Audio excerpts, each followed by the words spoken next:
tak keby sa to vyrábalo tu u nás na Slovensku, tak tie koberčeky budú drahšie. Lebo tu je fakt akože kvalita, veľa práce tu je, ja by som povedala, že ešte za málo peňazí. Tu je vrchný materiál, toto neviem ani ako To je sa ako volá. Vlizelin, to je ako naša rašľovka v podstate. Ako Pod tým je to mekučké, a keby sa to u nás vyrábalo, tak to určite stojí viac, ako to, za koľko to ty predávaš. Fakt akože kvalita, aj z jednej, aj z druhej strany. A ešte čo som chcela povedať, že Miško je taký, že on keď aj niečo zbadá, ja neviem, po pol roku, že ale toto by bol, ako aj tieto klipy, to si ty vymyslel, nie? Áno. No, že predáva niečo a potom počase ho napadne, že bože, ešte toto keby to bolo, tak ten koberček lepšie drží, alebo tuto keby bol nejaký záhybček, alebo tuto nejaké členenie, lebo už je No, to je áno, profesionálna deformácia sa tomu hovorí. deformovaný z tých kabátov, tak už to vymýšľa aj tam do toho auta, už je to ako doslova kabát tá roža. Ešte by som povedal aj tak, že ja doslova ja už im hovorím kolegovci, lebo naozaj ja tam s nimi komunikujem ako s kolegami. V podstate máme takú spoluprácu dohodnutú, oni sú len veľkoobchod, takže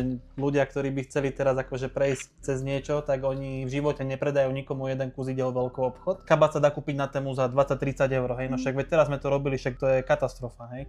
A to je presne to isté, že aj podobné koberčeky, aj toto je napríklad z tému, lenže problém je v tom, že tieto firmy, ktoré sú naozaj solidné, respektíve chcú robiť niečo kvalitné a tak ako sa to má robiť, tak oni v živote na takúto platformu nepôjdu, pretože oni sa nedokážu na tie ceny dostať.